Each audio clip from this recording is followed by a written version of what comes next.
So what do we have here on WTI? What is that? So this is where I left you yesterday. No, I think it was somewhere around here. I left you here yesterday, and I said the range could continue, right? I also made mention of a divergence that we are noticing that I noticed right here. No, it's not there actually. It is right here.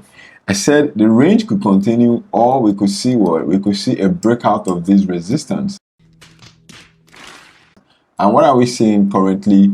Due to the US PMI that came out sometime around 3 p.m. yesterday, okay, there was a break out of this resistance. Actually, all the majors released their flash PMI services yesterday.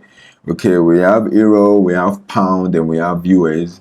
I think Canadian dollar and probably the Australian and New Zealand dollar will be dropping theirs before the end of the week.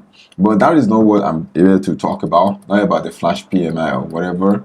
Okay, but we also need to keep all these things into account as we move forward, because as technical is very good and really, really nice. I personally love technical analysis, okay, because it helps me really put my mind or my thought into order. At the same time, you need to pay very close attention to fundamental, because they drive the market, okay, they drive it. If you really need impulsive move, if you need momentum, fundamentals bring that to the table, okay, and that's why you have to pay close attention to it. But technicals put your thought in order. You can measure it, you can analyze it, you can draw it out, you can plan it out. With fundamentals, it is impossible to plan it out, because you don't quite know what the data is going to say, what it's going to be, and how it's going to affect the market. But once you see it on the chart, you can analyze it and you can forecast what to do going forward. Okay, and that's why we have to mix it together, fundamentals and technicals. Okay, so today we have Australian dollars CPI quarterly and yearly, and then we have the trim mean CPI. That's the only data we have on Wednesday, which is today. So we don't really have to pay close attention to any fundamentals today, because that is also a micro data. By next month, another one will come. So let's focus on technicals. And also don't forget, because I'm analyzing commodities, all these currencies, fundamentals, they don't really affect it unless it is heavily on United States dollar, like NFP, CPI, FOMC, and interest rates. Okay, so all those four core data, they are the ones that kind of affect something like gold. But when it comes to WTI, which is US oil, something like inflation doesn't really affect it that much. Okay, but when it comes to geopolitics, crisis, and politics, okay, you would get to say CPI, WTI makes some very heavy move, okay? Or maybe OPEC is doing something, they actually affect WTI, okay? Those are the kind of data you should pay close attention to, okay? However, let's focus on what we have here today. So now, we have a break above this resistance, but don't forget, the fact that a level is broken doesn't mean we should jump into trading it, okay, immediately, because we have something we call false breakout, something like this, a false breakout, something like this, a false breakout, something like this, a false breakout. As you can see, WTI quite love doing false breakout a lot, okay? So personally, I wouldn't really care much about these. Though two things could happen. The market could continue to go up, and I will eventually hate what I just said. So that was a lie. That I don't care. I would hate it from now till tomorrow, okay? Because I will miss out on the trade, and I've actually been waiting for this for a very long time. Don't forget, I have one loss on my hands. I made a very decent profit from here, so I'm not feeling too in hurry to enter another trade. But personally, I would really, really, really love to take this trade. Okay, another kind of false breakout is this one. As you can see, it broke out and it corrected back inside this range. Excuse me, it corrected back inside this range right there. Okay, so I won't be in a hurry to take this buy right now. I would just love to see at least two things: a retest of this key zone. Okay, just come back to retest it and then move up. I don't quite care where it goes to, moving up. I will just follow it, okay? But I need to see that pullback first, okay? And if you're not gonna do the pullback to this area, at least give me 38, okay, 38.2% pullback at least, okay, that will really go a long way for me, because I really need to enter this trade. I mean, I just need to enter the trade.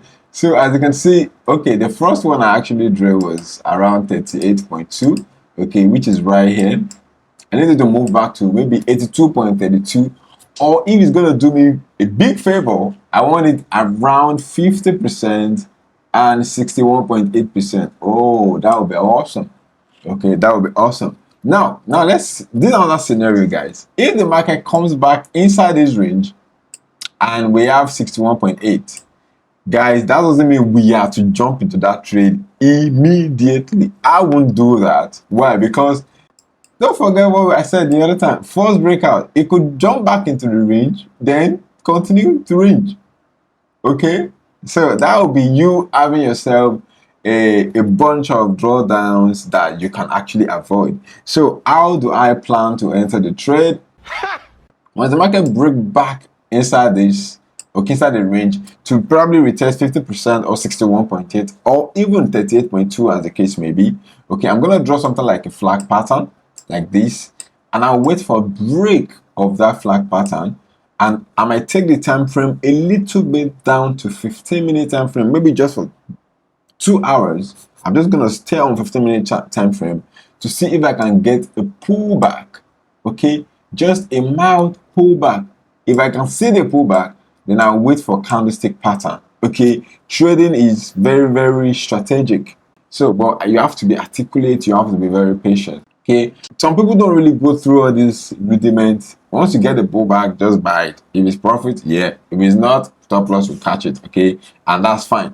Okay, but for me, I like to see the build up. I would like to see how the market actually breathes to actually get in and start moving forward with it. So I would like to see a candlestick, maybe on 1 hour, maybe an engulfing candlesticks, and then I will join in right here. That's the only reason why I will join inside the range. But if the market is outside, okay, not in the range, and is moving like this, the only thing I would like to see is just a pullback. Okay, when I see a pullback, I would like to see a couple of candlesticks, then I will take another buy. The reason I'm waiting for all this rudimentary setup and build up right here is because it is inside the range. I have phobia for trading in range. We don't care. Okay, and I've been saying it for quite some time. If it's an outside trend, very clean, I will just take the buy. Okay, without any drama, any issue. Okay, that's easy. But when it comes to a range, I always take it very carefully. All right, and I'm repeating this because just for educational purposes, anyways. So moving forward, so if I can get an engulfing candle, I will take the buy and I'll ride it to the upside. So I have two setup today, very simple. I need a pullback. Okay, pullback is key point here. Pullback to 38.2 or to the golden ratio, which is 50% or maybe 61.8%, so to speak. But 61.8% is the main golden ratio for what? For Fibonacci. I would really like to see the market get back to the golden ratio so I can take some trade, a buy trade on WTI, so I can ride it forward. Now, for wrapping everything up now, why do I want to take a buy, right? Why do I want to take a buy? So yesterday I said we've broken this daily trend line. Okay, you can see, guys, my mouse is back to normal. You have the facilities for that, big man. Why? Because I'm back to my PC. Okay, so I was using the office PC yesterday, but now I'm at home, so I'm using my PC to do the recording now. So as you can see, we have this daily trend line right here. Okay, we have the daily trend line right here, and I also made mention of.